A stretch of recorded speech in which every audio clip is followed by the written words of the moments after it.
Bismillahirrahmanirrahim. Kita mulai. Bismillahirrahmanirrahim. Assalamualaikum warahmatullahi wabarakatuh.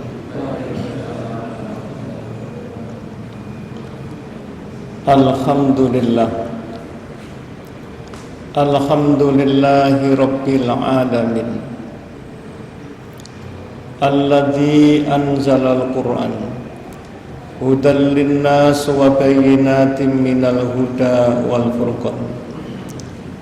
Asyhadu an la ilaha illallah wahdahu la syarikalah wa asyhadu anna Muhammadan abduhu wa rasuluh alladzi la nabiyya ba'dah.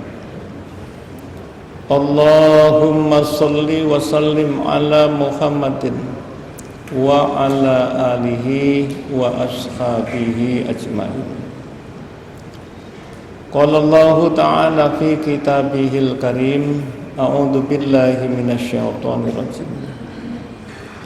Wa syari'u ila maghfiratin mir rabbikum wa jannatin arduhas samawati wal ardh uiddat lil muttaqin.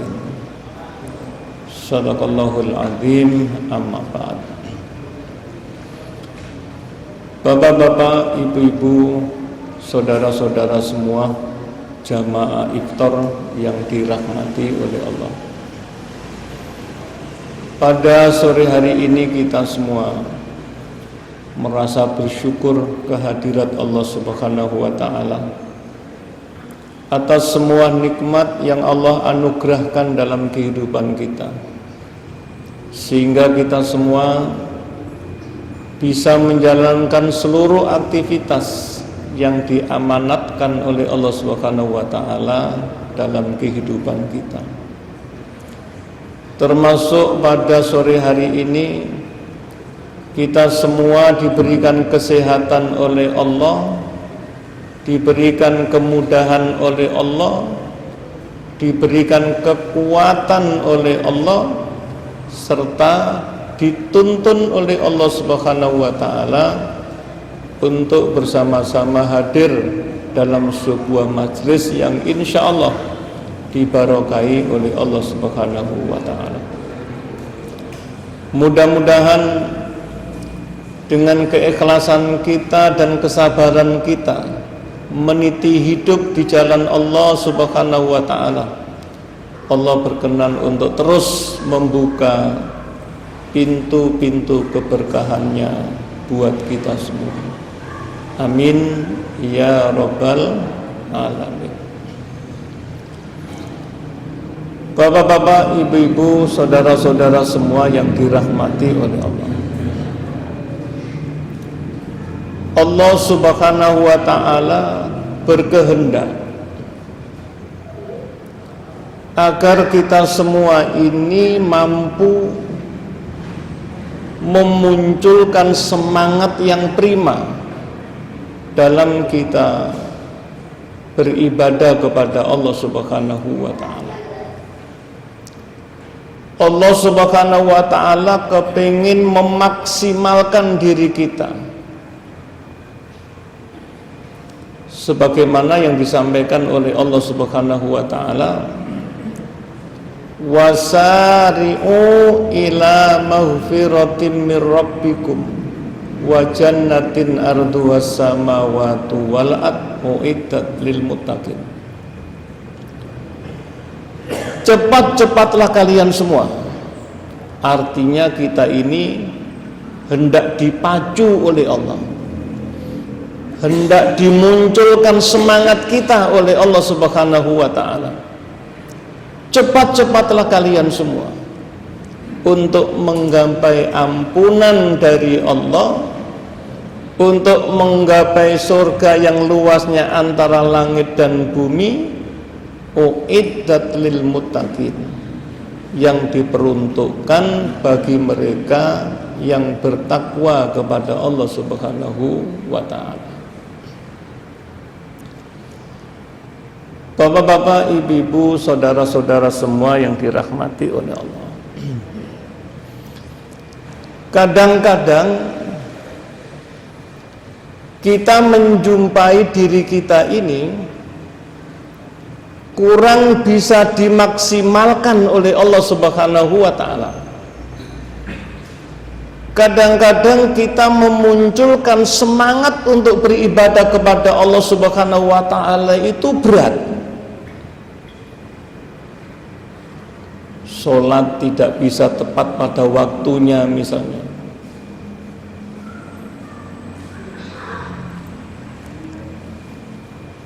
Kenapa kita ini tidak bisa dimaksimalkan oleh Allah Subhanahu wa ta'ala? Yang pertama, Rasulullah Muhammad SAW menyampaikan,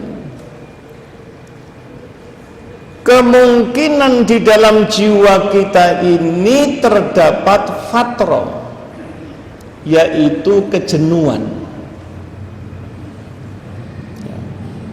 Setiap kita ini punya rasa jenuh. Tidak ada yang nggak punya rasa jenuh. Dikasih soto terus ya jenuh, rawon terus ya jenuh, nyawang bojo ikai gua ya jenuh, gitu. Kenapa demikian? Karena potensi jenuh itu memang secara fitrah dimasukkan oleh Allah Subhanahu wa ta'ala ke dalam diri seseorang. Dan manusia yang beriman kepada Allah Subhanahu wa ta'ala itu diberikan tugas untuk memanage potensi jenuh itu, sehingga jatuhnya masih dalam keadaan hal-hal yang disunahkan oleh Rasulullah Muhammad sallallahu alaihi wasallam. Rasulullah Muhammad sallallahu alaihi wasallam menyampaikan, likulli syai'un fatratun. Segala sesuatu itu diciptakan oleh Allah Subhanahu wa ta'ala terdapat potensi jenuh. Yang tidak punya rasa jenuh siapa? Jin, ya, apa? Malaikat, bukan jin, malaikat. Nggak ada bosen-bosennya, nggak ada jenuh-jenuhnya, itu malaikat. Kalau manusia yang diciptakan oleh Allah Subhanahu wa ta'ala dipastikan dirinya terdapat potensi jenuh. Cek ustad, cek kiai, cek romo, cek syekh, sapa wae, selagi masih dalam kondisi manusia, ada di dalam dirinya itu potensi jenuh. Kemudian Rasulullah Muhammad SAW melanjutkan, faman kanat fatratuhu li sunnati faqad ihtada.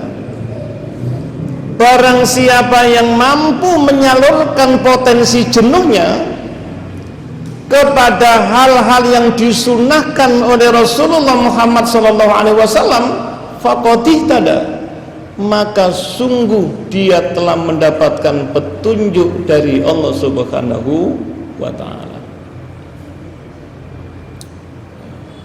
Jadi kita ini harus hati-hati dengan potensi jenuh, ya. Kapan hari ada tamu suami istri itu yang bertengkar di rumah saya,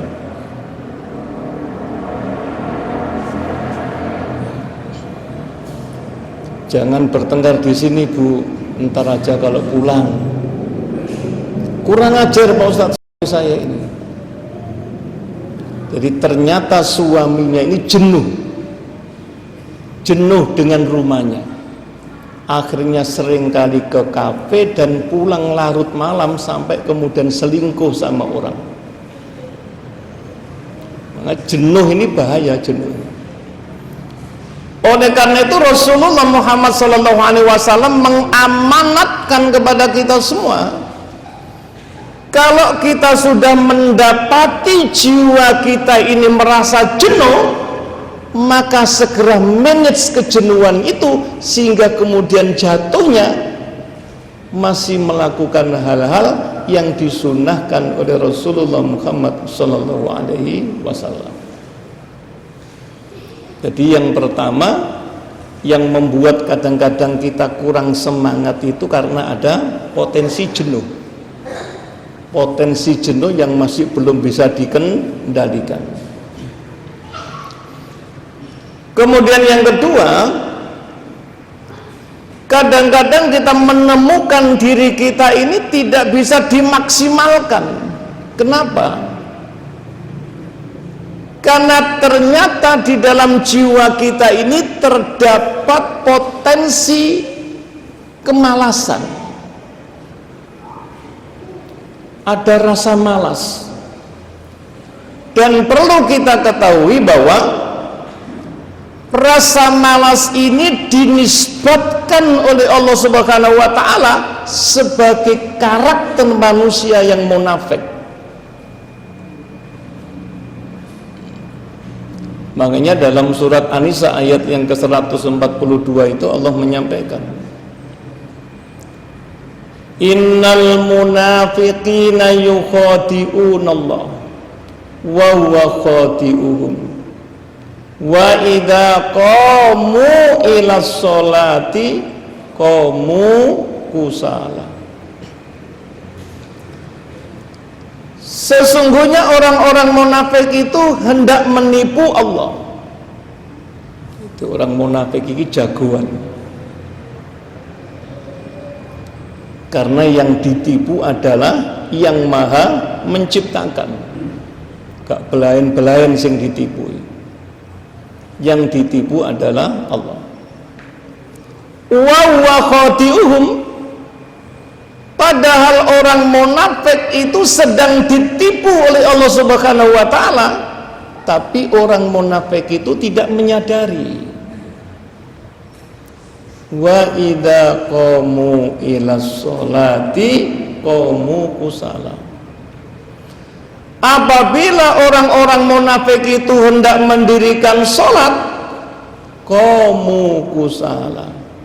Orang-orang munafik itu mendirikan sholat dengan malas.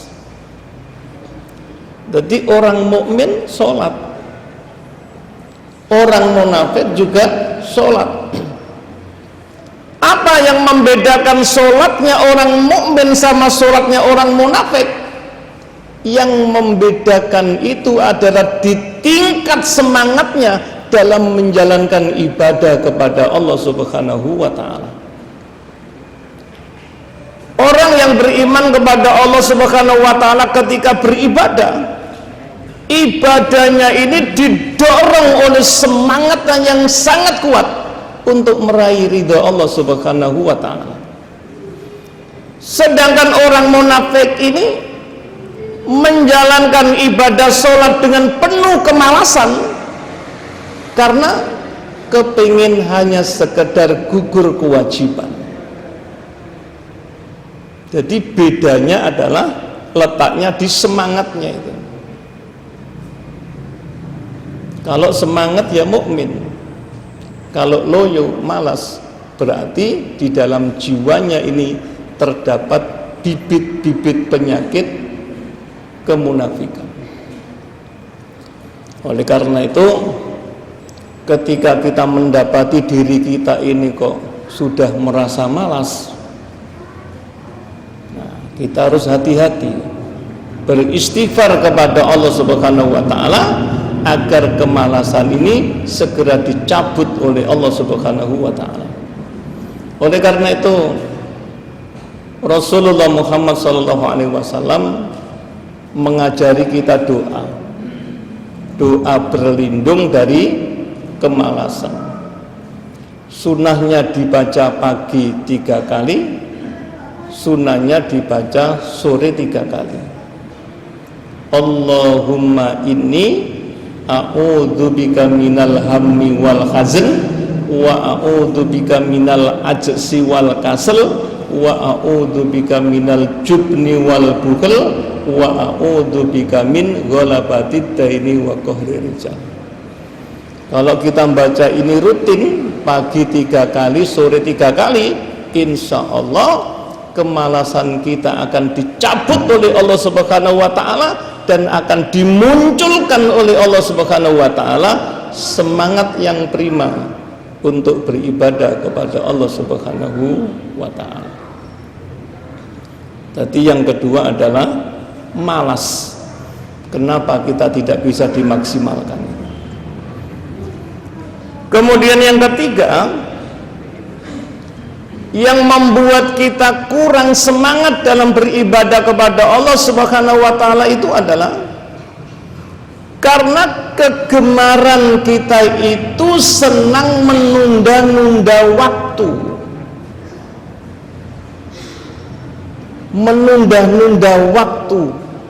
Ini yang membuat kita ini kurang semangat beribadah kepada Allah Subhanahu wa ta'ala. Dalam surat Al-Hadid ayat yang ke-16, Allah Subhanahu wa ta'ala menyampaikan kepada kita, alam ya'ni lilladzina amanu an takhsha'a qulubuhum lidzikrillah wa ma nazala minal haq.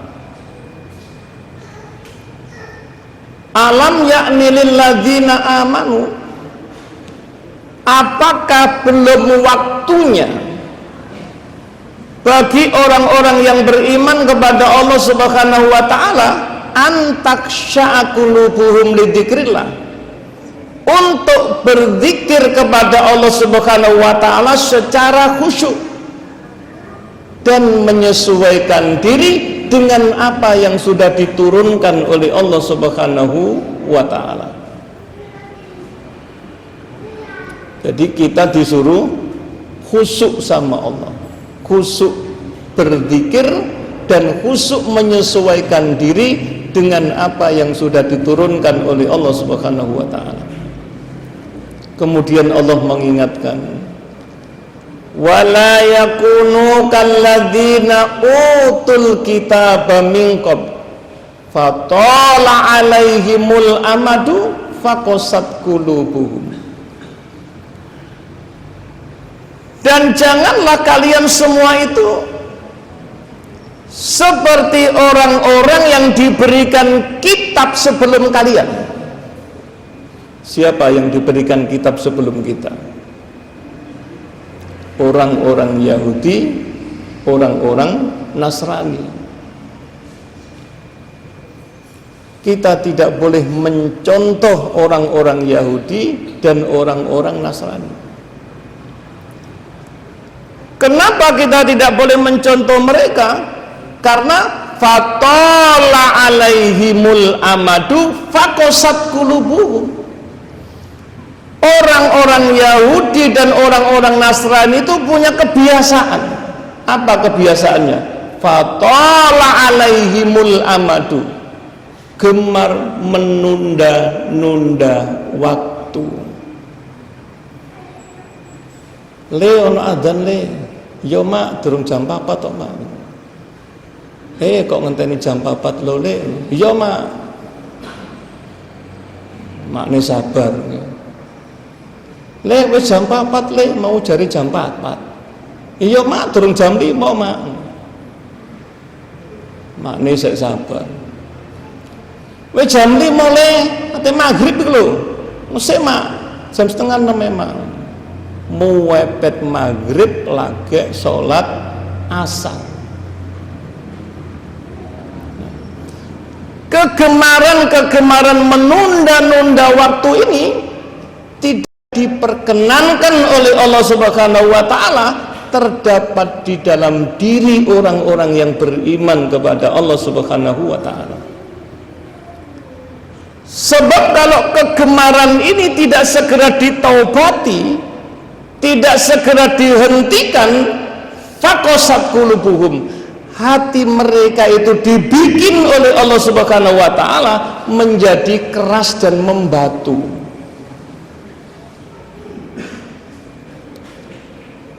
Wangel tuturane. Di dunia ini ya, tidak ada orang hatinya keras sekeras hatinya orang Yahudi.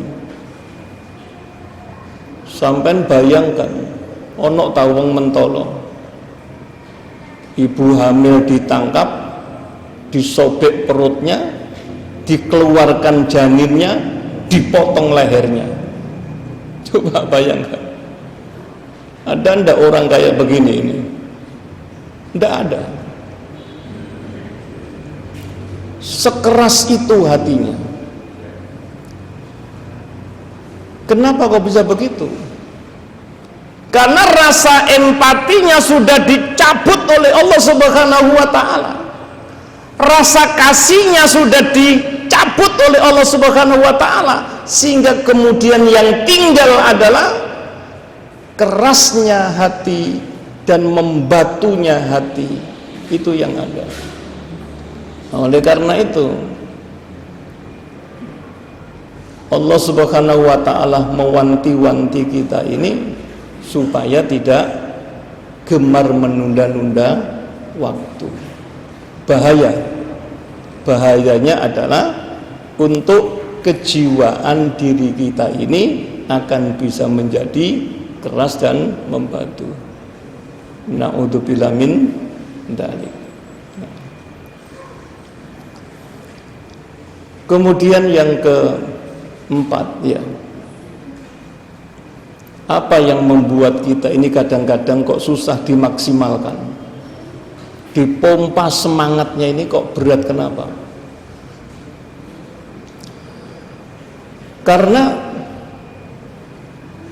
rata-rata kita semua ini kurang merasa diawasi oleh Allah Subhanahu wa ta'ala. Kita pernah sekolah, ya, pernah ikut ujian. Ketika kita ujian dan kemudian pengawasnya itu di samping kita, khusyuk enggak kita? Khusyuk kita ini, wanteng khusyuk, ndredeg khusyuk. Ada pekerja yang ketika diawasi oleh pengawas, kira-kira bagaimana pekerjaannya? Pekerjaannya akan maksimal, tuntas dan beres karena ada pengawasnya. Orang yang beriman kepada Allah Subhanahu wa taala juga demikian. Ketika orang yang beriman kepada Allah itu merasa diawasi oleh Allah Subhanahu wa taala, maka akan muncul rasa khusyuknya, muncul rasa takutnya, muncul kesempurnaannya dalam beribadah kepada Allah Subhanahu wa taala. Makanya Allah Subhanahu wa taala mengingatkan kepada kita agar perasaan diawasi oleh Allah Subhanahu wa taala ini muncul di dalam setiap jiwa kita. Inna rabbaka labil mirsad. Surat apa itu? Al-Fajr ayat yang ke-14. Inna rabbaka labil mirsad. Sesungguhnya Tuhanmu Allah Subhanahu wa taala itu adalah benar-benar menyaksikan, benar-benar memantau, benar-benar mengawasi. Ya, termasuk hari ini kita sedang diawasi oleh Allah Subhanahu wa taala. Endi sing ngantuk, Endi sing konsentrasi, nggih. Endi sing buka HP-ne. Diawasi karo Allah. Nah, ketika kita merasa diawasi oleh Allah Subhanahu wa taala, kita akan mampu mempersembahkan amal ibadah kita yang sempurna untuk Allah Subhanahu wa taala. Kemudian yang kelima, ya, apa yang membuat kita kadang-kadang susah untuk dimaksimalkan? Yang kelima, karena kita ini kurang cintanya kepada Allah Subhanahu wa taala. Karena kadar cinta kita kepada Allah Subhanahu wa taala yang berkurang, itu membuat kita ini tidak bisa maksimal dalam beribadah kepada Allah Subhanahu wa taala. Allah masih ditandingi dengan sesuatu yang lain. Makanya dalam surat apa itu? Al-Baqarah ayat yang ke-165, Allah Subhanahu wa taala menyampaikan, wa minan nas may yattakhidhu min dunillahi andada yuhibbunahum ka hubbillah walladzina amanu asyaddu hubbalillah. Dan di antara manusia itu, ini hasil surveinya Allah, hasil pantauannya Allah, hasil pengawasannya Allah, ini disampaikan kepada kita. Wa minan nas may yattakhidhu min dunillahi andada. Ada di antara manusia itu yang menjadikan selain Allah Subhanahu wa taala itu sebagai tandingan-tandingan. Yuhibbunahum ka hubbillah. Mereka mencintai tandingan-tandingan itu sama seperti cintanya kepada Allah Subhanahu wa taala. Kita ini ya, diberikan karunia oleh Allah Subhanahu wa taala satu cinta kita ini. Jadi dengan rahmat Allah, Allah memasukkan cinta di dalam jiwa kita ini. Satu-satunya cinta yang dimasukkan oleh Allah ke dalam jiwa kita ini 100% harus untuk Allah Subhanahu wa taala. Cinta kita ini tidak bisa dibagi. Ya, kalau dulu ada lagu ya 50 untukmu, 50 untuk yang lain. Enggak bisa begitu. Enggak bisa. Hancur kalau cinta itu dibagi. Enggak bisa. Jadi cinta itu 100% hanya untuk Allah Subhanahu wa taala. Kalau kita membagi cinta, kita gila nanti. Ada anak Sekar Gadung gitu ya, saya ruqyah sekali, alhamdulillah sudah tidak kembali. 5 tahun pacaran, sudah sepakat sama pacarnya, hari ini lamaran. Ketika lamaran ditolak lamarannya, stres gila akhirnya laki-laki itu. Lah yo kok ono wong lanang stres zaman saiki. Nah, kenapa pemuda ini mengalami stres dan gila? Karena dia gagal menyalurkan cintanya yang 100% untuk Allah Subhanahu wa taala, harus dibagi kepada orang lain.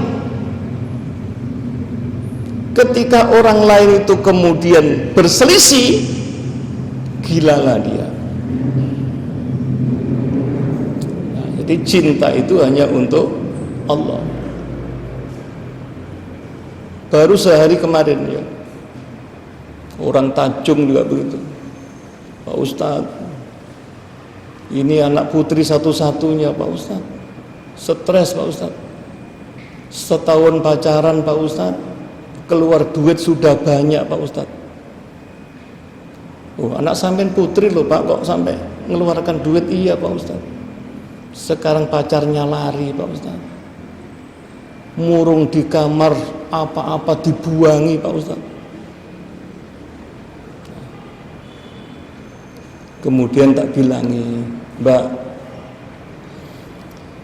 yang meninggalkan kamu itu atas kuasa Allah. Allah Subhanahu wa ta'ala kepengen mbaknya ini tidak nikah sama laki-laki itu. Kenapa?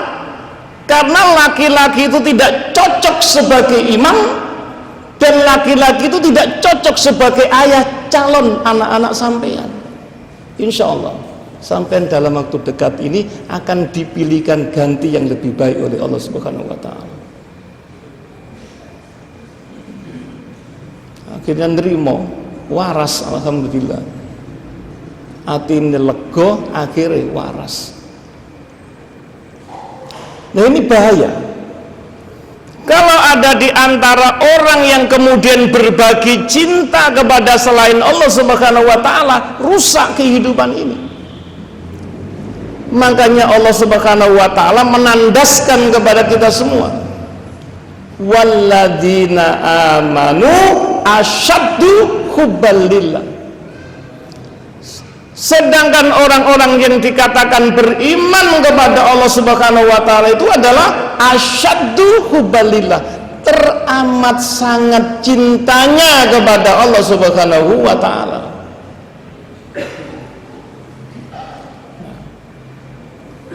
Terus piye Pak Ustadz, masa aku gak oleh nyintai bojoku? Ya oleh, cuma cintanya karena Allah.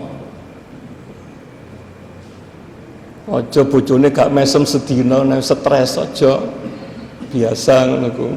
Gitu. Ojo. Sing penting Allah selalu senyum sama kita. Cinta sama anak masa enggak boleh Pak Ustadz? Boleh. Tapi cintanya kepada anak itu karena Allah Subhanahu wa ta'ala. Nakalnya anak tidak membuat kita ini putus asa dan kemudian lemah ibadah kita kepada Allah Subhanahu wa ta'ala. Kalau karena nakalnya anak kemudian putus asa dan lemah semangat kita, berarti hati kita ada di anak kita, bukan di Allah Subhanahu wa ta'ala. Nah, ini cara Allah Subhanahu wa ta'ala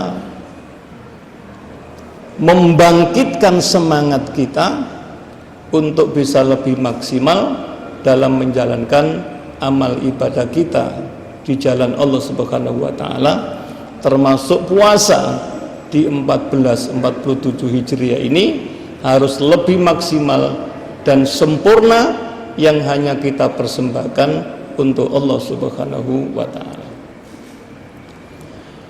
Bapak-bapak, ibu-ibu, saudara-saudara semua yang dirahmati oleh Allah,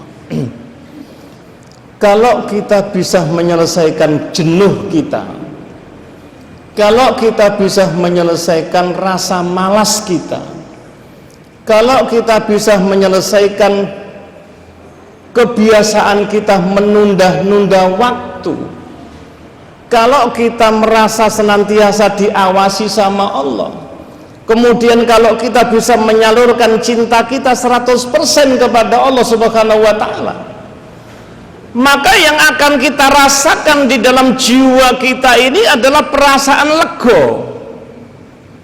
Perasaan apa? Lego. Lego itu artinya di dalam jiwa kita ini tidak ada sedikit pun beban. Karena mana beban itu sudah dicabut oleh Allah Subhanahu wa taala, sehingga kemudian yang tersisa dalam jiwa kita ini adalah ketulusan, seneng. Ana adzan rek suweneng atine, subuh yo ngono ana adzan hayya 'alas shalah hayya suweneng. Itu kalau kita bisa menyelesaikan segala bentuk kelemahan kita. Makanya dalam surat An-Nisa ayat yang ke-65 Allah Subhanahu wa taala menyampaikannya, fala wa rabbika la yu'minuna hatta yuhaqqimuka fima syajara bainahum thumma la yajidu fi anfusihim harajan mimma qadaita wa yusallimu taslima. Maka demi Tuhanmu Muhammad, mereka itu belum layak disebut sebagai manusia mukmin hatta yuhaqqimuka fima syajara bainahum, sampai mereka itu menjadikan engkau sebagai pemutus perkara yang mereka perselisihkan. Tsumma la yajidu fi anfusihim harajan mimma qadaita, kemudian tidak terdapat di dalam jiwa mereka itu perasaan berat terhadap apa yang telah engkau putuskan. Allah memutuskan kita puasa pada hari ini, lego atine. Allah Subhanahu wa taala memutuskan kita untuk sholat, lego atine, sedikit pun tidak ada perasaan berat. Kenapa? Karena segala kelemahan itu tadi sudah kita selesaikan demi Allah Subhanahu wa taala. Enak kalau sudah lego begitu, enak. Wa yusallimu taslima, dan mereka itu menerima dengan sepenuh hati. Menerima dengan sepenuh hati itu artinya menerima dengan lapang dada, menerima dengan jiwa yang terbuka, menerima dengan senang, riang dan gembira, sedikit pun tidak ada beban di dalam jiwanya. Bapak-bapak, ibu-ibu, saudara-saudara semua yang dirahmati oleh Allah, sudah manjing ya. Demikian, mudah-mudahan ada guna dan manfaatnya, dan semoga amal ibadah kita di bulan Ramadan ini bisa sempurna diterima oleh Allah Subhanahu wa taala, dan mudah-mudahan kelak sewaktu-waktu kita kembali kepada Allah Subhanahu wa taala diampuni segala dosa kita, dan bersama keluarga kita semua dikumpulkan oleh Allah ke dalam surga Firdaus-Nya. Amin ya rabbal alamin. Ihdinas siratal mustaqim. Wassalamualaikum warahmatullahi wabarakatuh.